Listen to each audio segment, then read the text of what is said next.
তাত লগাইছিলোঁ সুন্দৰকৈ ফুল এটা বাচিছে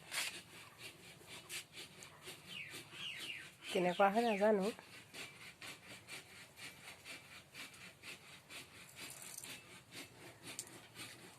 ওচৰতে ছাগলী পোৱালিটো ৰখি আছে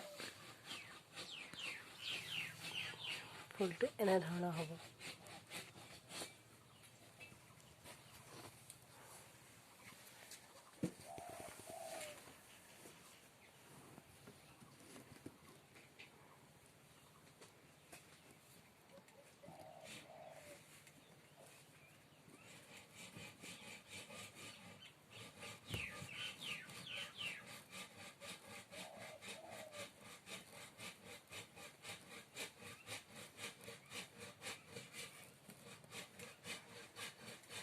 সম্পূৰ্ণ হ'লে